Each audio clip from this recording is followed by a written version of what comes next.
Nindi Ayunda, sang ibu dan Dito Mahendra kembali mangkir dari pemanggilan kepolisian, Jumat 15 Juli 2022, di mana Nindi Ayunda, ibunya dan Dito Mahendra seharusnya menjalani pemeriksaan atas dugaan kasus penyekapan dan pemukulan terhadap mantan sopir Nindi Ayunda, Sulaiman.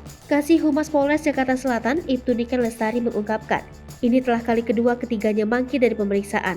Humas Polres Jakarta Selatan, Ibtu Niken Lestari saat ditemui Grid.id di Polres Metro Jakarta Selatan Jumat 15 Juli 2022. Ibtu Niken Lestari belum bisa memastikan apakah Nindi Ayunda, sang ibu dan Dito Mahendra akan dijemput paksa. Seperti yang diketahui, 2 kali mangkir panggilan kepolisian biasanya akan dilakukan jemput paksa.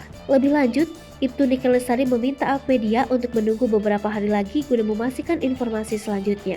Seperti diketahui, Nindi Ayunda sempat dilaporkan oleh istri mantan sopir pribadinya Sulaiman atas kasus dugaan penyekapan. Setelah laporan tersebut, Sulaiman membuat pengumuman bahwa penyekapan tersebut tidak pernah ada. Alasan istrinya melapor ke polisi diungkapkan Sulaiman karena khawatir suaminya tak kunjung pulang. Namun hingga kini istri Sulaiman belum mencabut laporannya dan proses hukum terus berlanjut.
Hai pemirsa Seni Popo TV, jangan lupa komen, like, dan subscribe, serta tonton terus berita-berita terupdate lainnya ya.